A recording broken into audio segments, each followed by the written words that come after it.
Ok. Ćao Iva. Kako si danas i šta nam radiš ovih dana? Ovih dana gledam kad će pasti sneg i gledam šta treba da kupim od poklona za sve divne praznike koje nas čekaju. A po kući, načeli smo da pre neki dan si bila u radovima. Jesam bila u radovima. Bila sam u radovima zato što sam se uselila u stan i ima dosta radova koje trebaju da se odrade.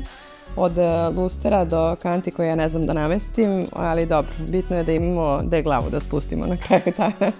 Kako bi definisala svoj stil kada je u pitanju uređenja životnog prostora?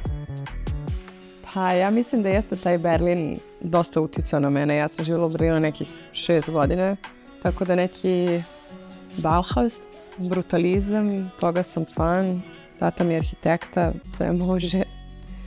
Svoju kreativnost iskazuješ na različite načine. Koliko ti je bitan lični pečat prilikom uređenja ambijenta?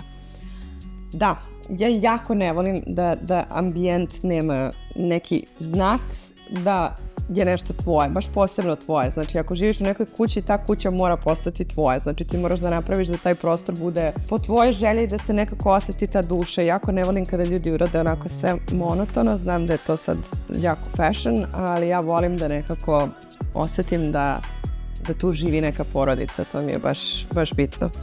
I koliko je prostor u kojem se živi i stvara važan za kreativnu osobu? Meni lično je jako bitan, zato što ja često kad uđem u ovaj stan nekako imam i momena da sam u fazonu kako mi je lepo, volila bi da ostavim budna i da nikad ne spavam.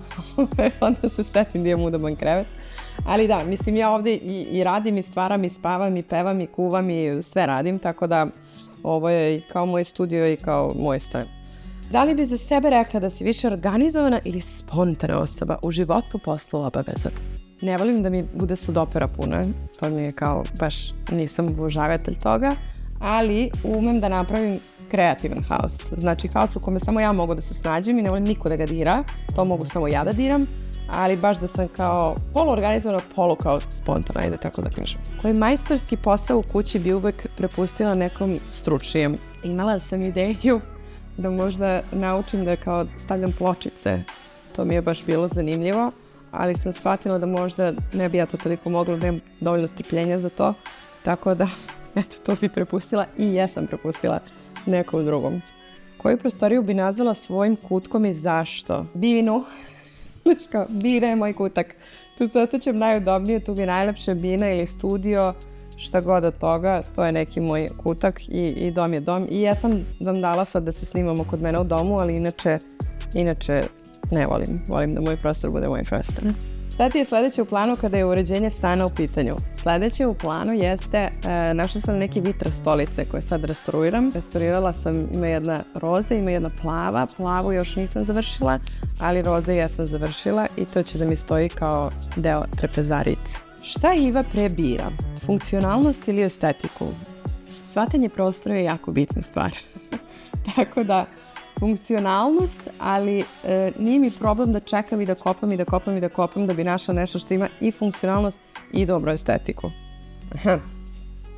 Na kraju da se uozbiljimo malo. Priča se da nemaš dovoljno rasvete u kući. Ali to jeste, zato što sam ja mala i ne umem da namestim luster na svom ulazu, tako da. Ali okej, došli ste vi da me osvetlite. Skeniraj QR kod Skini Most Up i zakaži svog mostera. Majstora? Mostera? Hajde li to da vidimo. Ha! Evo ga. Ok, sad smo završili intervju, ali čekamo da dođe naš majstor, mislim moster. Majstor.